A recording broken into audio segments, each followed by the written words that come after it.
War and Peace, Book 4, Chapter 15. Chapter 15. To say "tomorrow" and keep up a dignified tone was not difficult, but to go home alone, see his sisters, brother, mother, and father, confess, and ask for money he had no right to after giving his word of honor, was terrible. At home they had not yet gone to bed. The young people, after returning from the theater, had had supper, and were grouped round the clavichord. As soon as Nicholas entered, he was enfolded in that poetic atmosphere of love which pervaded the Rostóv household that winter, and, now after Dólokhov's proposal and Iogel's ball, seemed to have grown thicker round Sónya and Natásha as the air does before a thunderstorm. Sónya and Natásha, in the light blue dresses they had worn at the theater, looking pretty and conscious of it, were standing by the clavichord, happy and smiling. Véra was playing chess with Shinshín in the drawing-room. The old countess, waiting for the return of her husband and son, sat playing patience with the old gentlewoman who lived in their house. Denísov, with sparkling eyes and ruffled hair, sat at the clavichord, striking chords with his short fingers, his legs thrown back and his eyes rolling as he sang, with his small, husky, but true voice, some verses called Enchantress, which he had composed, and to which he was trying to fit music. "Enchantress, say to my forsaken lyre, what magic power is this recalls me still? What spark has set my inmost soul on fire? What is this bliss that makes my fingers thrill?" He was singing in passionate tones, gazing with his sparkling black agate eyes at the frightened and happy Natásha. "Splendid! Excellent!" exclaimed Natásha. "Another verse," she said, without noticing Nicholas. "Everything's still the same with them," thought Nicholas, glancing into the drawing-room, where he saw Véra and his mother with the old lady. "Ah, and here's Nicholas!" cried Natásha, running up to him. "Is Papa at home?" he asked. "I am so glad you've come," said Natásha, without answering him. "We are enjoying ourselves. Vasíli Dmítrich is staying a day longer for my sake. Did you know?" "No, Papa is not back yet," said Sónya. "Nicholas, have you come? Come here, dear," called the old countess from the drawing-room. Nicholas went to her, kissed her hand, and sitting down silently at her table, began to watch her hands arranging the cards. From the dancing-room they still heard the laughter and merry voices trying to persuade Natásha to sing. All right," shouted Denísov. "It's no good making excuses now. It's your turn to sing the Bacchawala. I entreat you." The countess glanced at her silent son. "What is the matter?" she asked. "Oh, nothing," said he, as if weary of being continually asked the same question. "Will Papa be back soon?" "I expect so." "Everything's the same with them. They know nothing about it. Where am I to go?" thought Nicholas, and went again into the dancing-room where the clavichord stood. Sónya was sitting at the clavichord, playing the prelude to Denísov's favorite barcarolle. Natásha was preparing to sing. Denísov was looking at her with enraptured eyes. Nicholas began pacing up and down the room.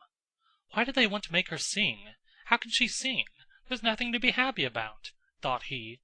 Sónya struck the first chord of the prelude. "My God, I'm a ruined and dishonored man.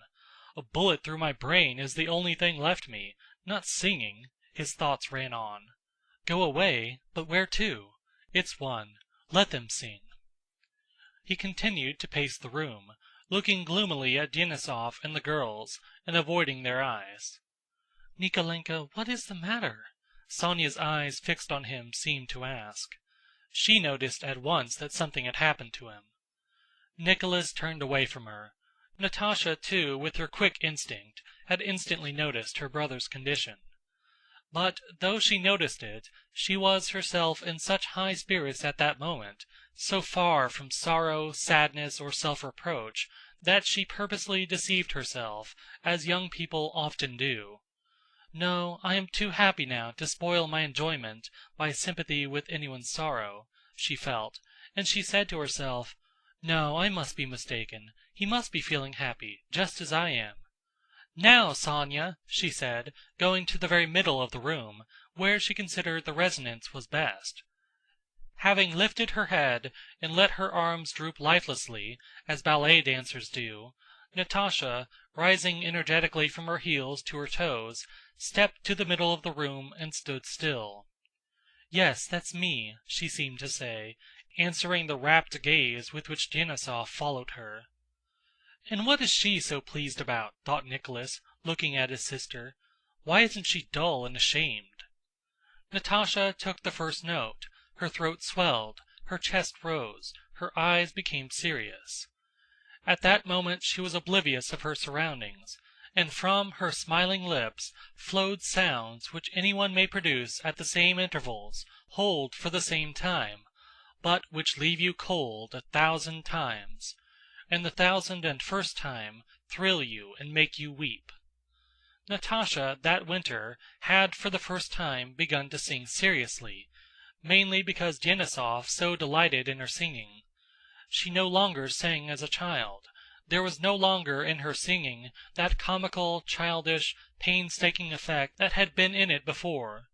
But she did not yet sing well, as all the connoisseurs who heard her said, "It is not trained, but it is a beautiful voice that must be trained." Only they generally said this some time after she had finished singing.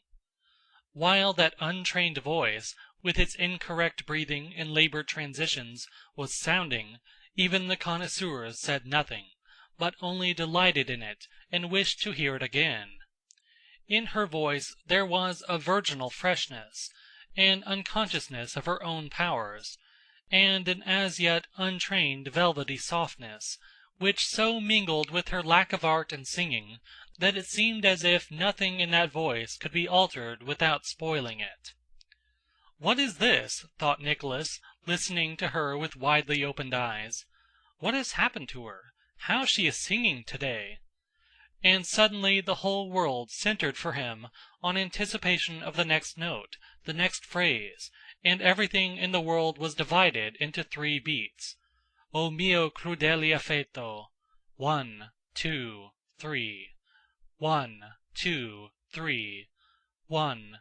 O mio crudele affetto! 1, 2, 3. 1.